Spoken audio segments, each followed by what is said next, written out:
What's good? It's your girl Sacagawea, or is it Sacagawea? Either way, we gon' pronounce it with a hard G. So listen to my story about me and my baby. Sacagawea, yes, that is me. Or is it Sacagawea? We gon' pronounce it with a hard G, cause I'm a G. Give me my props, don't be shady. Yes, I'm a G.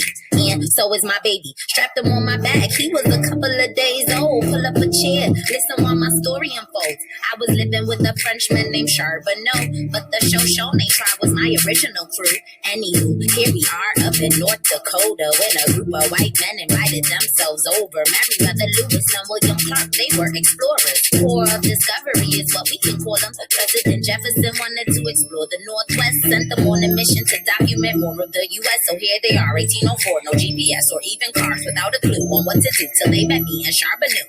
You know what I did, gathered my things and my kid. I know this land and this language like the back of my eyelids. Without me, these white men couldn't make it. I'm Sacagawea, this is my chance I had to take. Here we go, exploring the American Northwest. The war needed my help because I'm the best. You better give me my props, better know how to act. Sacagawea, I'm the girl with the baby on the back. Here we go, exploring the American Northwest. The war needed my help because I'm the best. Better give me my props, you better know how to act. Sacagawea did it all with the baby on my back. And the journey was hard, and the journey was long, but you know I held it down to prove my value was strong. Now we reached the Rocky Mountains, but couldn't get across it. Had to trade our things for some goods and some horses. We might have ended up like some corpses. Luckily, the people that we met turned out my brother was the bossman. Hadn't seen him since I was kidnapped at age 11. Crossing the mountains was like crossing into the gates of heaven. Now we pulled up to the Pacific Ocean. Ever so thankful they took directions that I told them. This is something that I never seen before. It was so beautiful, had to pick my whole jaw all up off the floor. Lewis and Clark made their westward advancements. Flora and Bonner recorded it all in transit. Back to Washington with gifts of knowledge and abundance. But without me, man, they couldn't have done this. Unknowingly, this led to Native American desecration.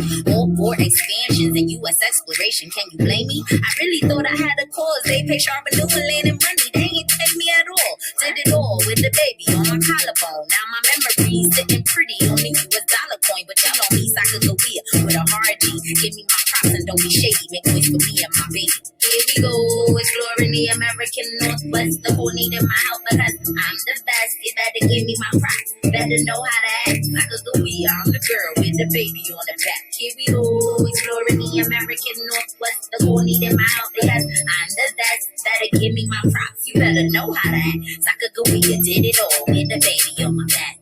Did it all with the baby on my back. Did it all with the baby on my back like that. You better know how to act. Sacagawea, I'm the girl with the baby on the back like.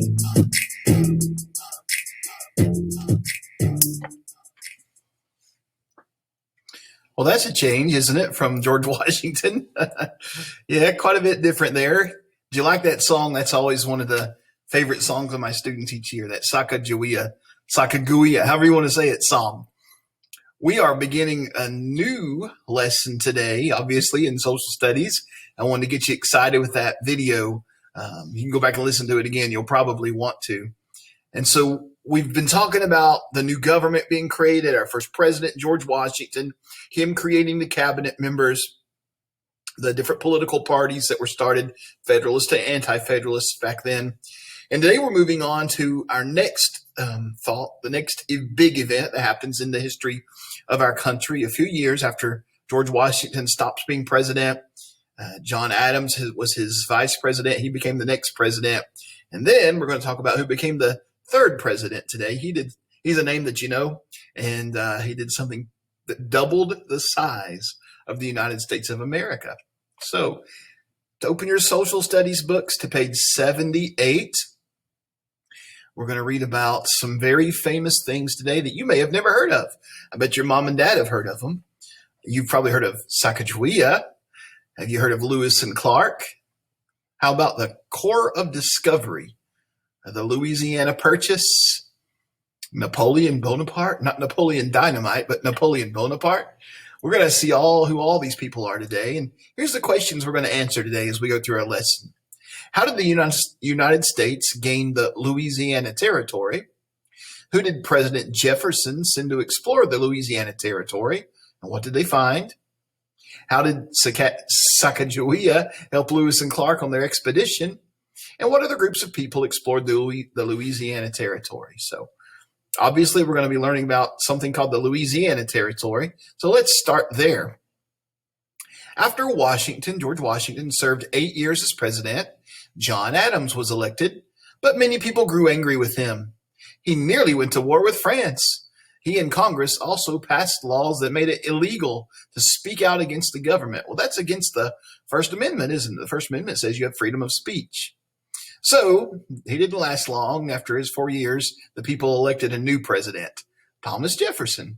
We've heard his name over and over, the writer of the Declaration of Independence. He's an anti-federalist now, so let's see what he's going to do. Thomas Jefferson. Meanwhile, Spain controlled the Mississippi River and a huge piece of land west of it. This western land was called the Louisiana Territory. So if we take a look at this map here, all of this land is the Louisiana Territory. And who controlled it? Spain controlled it. And at this time, Spain also controlled New Orleans, America's largest port city. Americans used the Mississippi River, which is kind of the border of the Louisiana Territory right here, to take goods in the market take goods to the market in New Orleans. From there, large ships carried the goods to the states along the Atlantic coast. So they could, if you're over here, say in the new state of Tennessee, and you're a farmer, you could ship your good down the Mississippi River and have it delivered by boat up north. Okay, so it was an important port, an important river, but Spain controlled it. And many Americans worried that Spain might try to stop them from using the river. If that happened, farmers and traders would have to carry goods all the way across the Appalachian Mountains. Since it was a long, dangerous trip, the people would not be able to sell as many goods. Now, they're not on the map here, but if you've ever left where we live right around in here and tried to go to the beach over here on the East Coast, you have to go through the mountains and it's curvy roads. Even for a car, sometimes it's scary driving. Well, on good roads like we have today, but can you imagine being in a wagon with no road? It would have been nearly impossible to cross the mountains with a heavy load of farm goods. That's why they were shipping them down the river over to this area, because it was too hard to cross the mountains. But if Spain closed the port here, they would have no choice but to go on land, and it would have been too hard. So the Louisiana Purchase, let's see what happens. Napoleon Bonaparte, a powerful French leader, took the Louisiana Territory from Spain. President Jefferson feared Napoleon might close the Mississippi River and New Orleans to the Americans. Jefferson also worried that France might try to take control of the entire United States. So it did belong to Spain. France fought with them, and now France owns this Louisiana Territory, and France owns New Orleans. Now the President Jefferson is worried that France might try to close the port and the river, and that he might try to take over the United States. Jefferson sent James Monroe to talk with Napoleon. Napoleon offered to pay $2 million to buy the east bank of the Mississippi River. Instead, Napoleon shocked everyone by offering to sell the entire Louisiana Territory. The United States paid $15 million for nearly 530 million acres of land. This was called the Louisiana Purchase. It doubled the size of the United States, and it made it one of the largest countries in the world. So if you can imagine, just cover from the Mississippi River over here, cover that with your hand, and then uncover it, you can see all this doubled to all of this. So we've got all of this land now as the United States. We bought it from France for just $15 million, which is a lot of money, but not a whole lot for that much. That's almost a whole nother country, it probably is bigger than France. So the United States size doubled when we made the Louisiana Purchase. So we've got all this new land that now belongs to our country. What do you think we need to do? Well, Thomas Jefferson says we need to go explore it. We need to go see what is on and in this new land. So let's see how we explore that land. The Lewis and Clark expedition is how we explore the land. President Jefferson was excited about the Louisiana Territory. He decided to send a team of explorers to learn more about the land, rivers, plants, and animals there. Jefferson also hoped the men would would get to know the Western American Indians. He wanted good relations so Americans could trade with them. Jefferson chose Meriwether Lewis to lead an expedition through the Louisiana Territory. Lewis asked William Clark to help him. Lewis and Clark had become friends while serving in the army. Both men knew how to survive in the wilderness. They also knew how to draw maps. Mapping new lands was one of the most important reasons for the trip. And take a look at this word right here. It looks like corpse. That's a good Halloween word, corpse, but it's not. It's that P is silent. And the S is really too. It's called just the core of discovery. That's a weird word, isn't it? So it's not the corpse of discovery. It's the core of discovery. Lewis and Clark needed strong men to make the journey with them. They chose about 45 men to join their team. Some of the men Lewis and Clark chose were friends from the army. They also chose a carpenter. I guess they could build something with wood. A cook. That's always nice to have food. And a few woodsmen and hunters who knew how to trap animals. That would be some food, I imagine. George Drouillard, a member of the group, was French and Shawnee. He was an Indian and French. He knew the sign language understood by many different American Indian tribes, so they could talk to the Indian tribes. He could. Clark also took York, a black man he kept as a slave. So William Clark had a slave named York who went on the trip too. President Jefferson called the group a Corps of Discovery. The Corps of Discovery. A corps is an organized part of the military. Let's read about their journey. The Corps of Discovery left in May of 1804. Lewis and Clark led their team out of St. Louis and up the Missouri River. Have you ever seen that arch in St. Louis, Missouri? The big, huge arch. Yeah, that's where they left from. And right under it is a museum underground there. If you ever go to the arch, you can go underground it to the museum. It's called the Museum of Westward Expansion and has a lot of things about Lewis and Clark in it. The group traveled through the summer and fall. When winter came, they stopped in the North Dakota Territory and camped at a Mandan Indian village. During the winter, the Mandans gave them food. They also taught the explorers about the Rocky Mountain region, so they're going to have to go across the mountains too. Charbonneau and Sacagawea. During the winter, the Corps of Discovery met a French-Canadian fur trapper named Charbonneau and his Shoshone Indian wife, Sacagawea. The couple agreed to go along as guides and interpreters. To interpret means to explain the meaning of words to someone in a different language. This would help the explorers speak with the people they encountered. So when they met up with Indians, they didn't know the Indian languages, and the Indians didn't speak English most likely. So they had these Indians with them, Charbonneau and Sacagawea, who could speak to the Indians. And they also had, what was the other guy's name? George Drouillard, who knew the sign language of the Indians. So they had some translators to speak to the Indians for them. Sacagawea and her husband had a baby boy. Sacagawea carried him on her back on the entire trip, just like we saw in that video. Sacagawea did much more than interpret for the group. When they camped, she set up the teepee, made a warm fire, and hauled water. She knew what plants and roots together so they could have more than just meat. Just by being there, she also protected the men. Instead of attacking, unfriendly Indians often left the group alone. When spring arrived, the group began to travel up the Missouri River again. When the explorers met the Shoshone in today's Idaho, Sacagawea discovered that the chief was her brother. Imagine that. That would be a surprise meeting. The Shoshone chief greeted Lewis and Clark warmly. Thanks to Sacagawea, her brother also gave them horses and guides. Let's take a look at some of the things they took with them. Now remember, they don't have a big trailer to pull behind a truck. They're putting everything on a boat. So imagine carrying all this on a boat. Lewis and Clark planned to travel during every season. They needed a great deal of equipment and supplies to travel for so long. Here are some of the things they took with them. 150 yards of cloth to be sewn into tents and sheets. 12 pounds of soap. Gotta smell good, right? 193 pounds of portable soup, which was a thick paste made of beef, eggs, and vegetables. 3 bushels of salt. Writing paper, ink, and crayons. 15 rifles. 420 pounds of sheet lead for bullets. 176 pounds of gunpowder. 600 Rush's Thunderbolts, which is laxative pills, makes you go to the bathroom. 4-volume dictionary.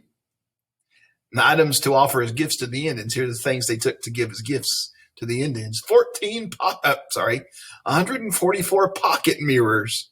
I guess the Indians didn't have a mirror. Now they can see what they look like. 4,600 sewing needles. 144 small scissors. 10 pounds of thread.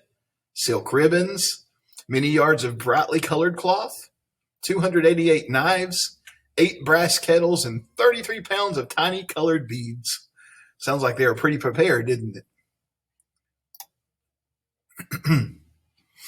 I'm going to go read this, and we'll come back and read about Sacagawea so we can talk about their journey some more. Crossing the Rocky Mountains was the most difficult part of the journey. The group had to lead the horses up the dangerous rocky paths, and it was hard to find food in the rugged mountains. When the group reached the river, they built canoes. The men hoped the river would lead them to the Pacific Ocean. The group finally reached the Pacific Ocean in November of 1805. It had taken them more than a year and a half to get there. Their journey over the mountains proved there was no water route to the Pacific Ocean. The explorers spent the winter in the region that is now the state of Oregon.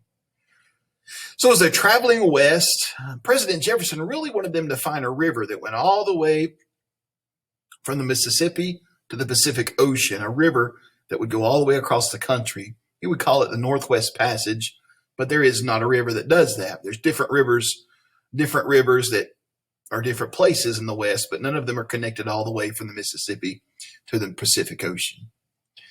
Look at this text. Lewis and Clark traveled by boat for a portion of the expedition, especially at the end of the journey when they were near the ocean. How does this image show the water route had its own challenges? Well, look how many men are in one canoe. You've got to carve it out of a tree. I guess the water can be rough sometimes. What if it was cold and you got the boat turned over? You might get frost. You might get hypothermia. You might get too cold and get sick. The wind's blowing hard. It's lots of challenges. Where are you going to put your supplies in a boat like that? So it would have been hard. Let's read about Sacagawea here. The world knows Sacagawea because of her role in the Lewis and Clark expedition. She knew how to find food, make clothing, and care for her young child. She could explain the Shoshone language, and she knew her way across the land. These skills helped her people and explorers understand each other. She helped the men on the trip survive. There are mysteries about Sacagawea. One is how to write and pronounce her name. In the Hidatsa Sioux language, her name is Sakakawea. This means bird woman. The most common way to spell her name is Sacagawea. However, her Lemhi Shoshone family spells her name with the letter J. That is why it is spelled with a J in this book. Another mystery about Sacagawea is how long she lived. Most people believe she died a few years after her time with Lewis and Clark. About 6 years after the trip, a clerk at a South Dakota fort wrote, "This evening the wife of Charbonneau, a snake woman, died of fever. She was a good and best woman in the fort, age about 25. After her death, Captain William Clark helped to raise her children." People may never agree on all the details of Sacagawea's life, but many honor her as a wise, strong, and brave Shoshone woman. William Clark wrote this in his journal. The presence of Sacagawea convinces all Indian people of the peaceful intentions of their party. Having a woman along is a sure sign the expedition is not a war party. How does Clark's comment show how white and American Indian men and women had different roles during this time? Well, if there was a woman with them, then he said the Indians knew it was not a war party. So I guess the Indians expected that the women would not be with a group of men who were going to go to war with them because women probably didn't fight. The Indian women didn't fight. We read about Captain Molly. She helped fight in the whole Revolutionary War, didn't she? Molly Pitcher and other women who helped fight. Let's go to the next page. Go to page 84 in your book. A successful journey. The group arrived home in 1806, more than 2 years after they left. The people in St. Louis were surprised to see them. Many thought the explorers had died. Lewis and Clark put their stories into a book. They also sent a letter to President Jefferson sharing their discoveries. Jefferson thanked Lewis and Clark by giving them both lands and money. In their journals, Lewis and Clark described dozens of tribes. There were details about tribal languages and customs. This helped people learn about the American Indians who lived on this land. The Corps also found animals and plants that were not known before.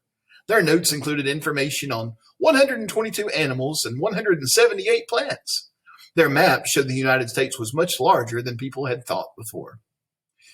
So here's kind of a rough map of their journey. Notice if it's a blue line, they went by river and boats. If it's a purplish line, they were on horse. And then the teepees are places where they met American Indian groups. So they left St. Louis, traveled by river, Missouri River, met with the Mandan there and camped there for the winter, remember?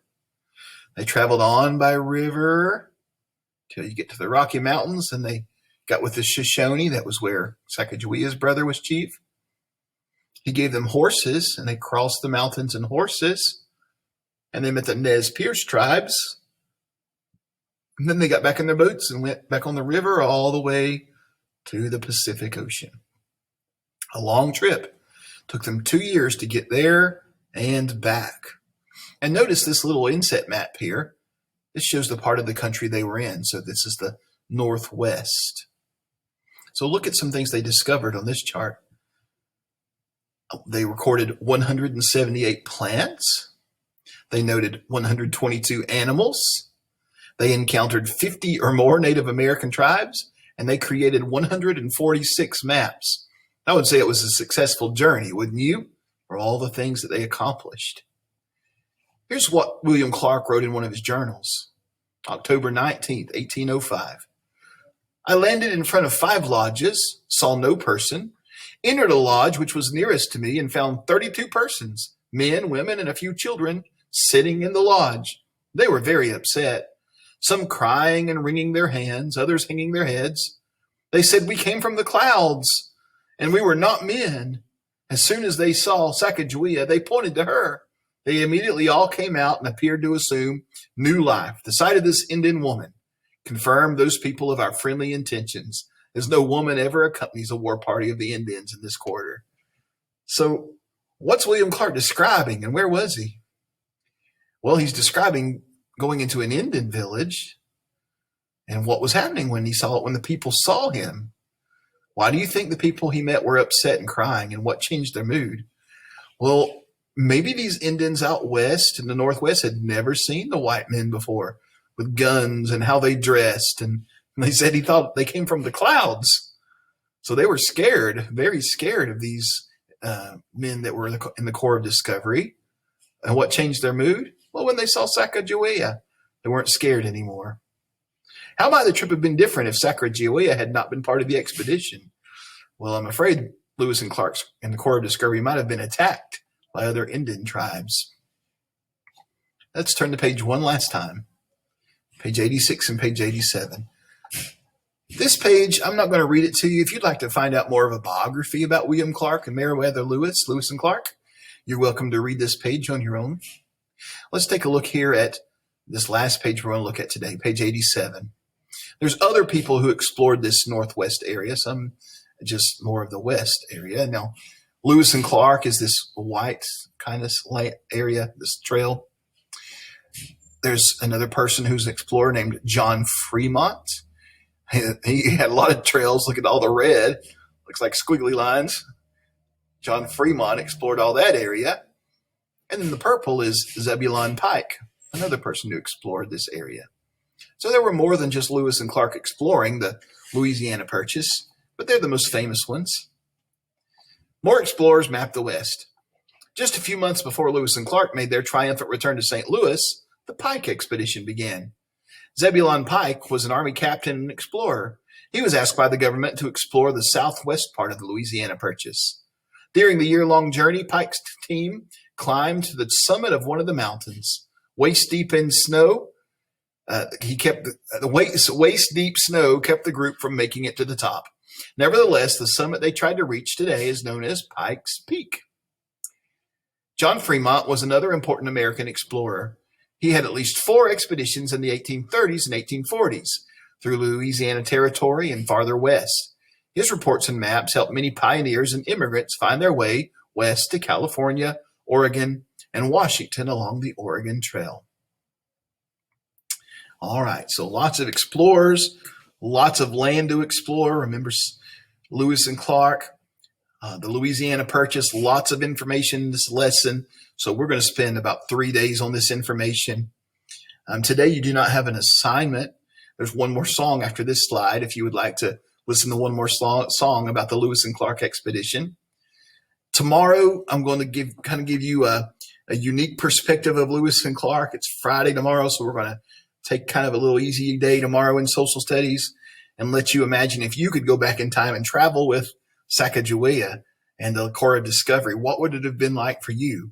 We'll take a look at a little video tomorrow where some children go back in time and travel with Lewis and Clark in your social studies lesson tomorrow. And then on Monday, we'll have another text with some questions on the Lewis and Clark expedition, okay? So thank you for listening today, and I'll talk to you soon.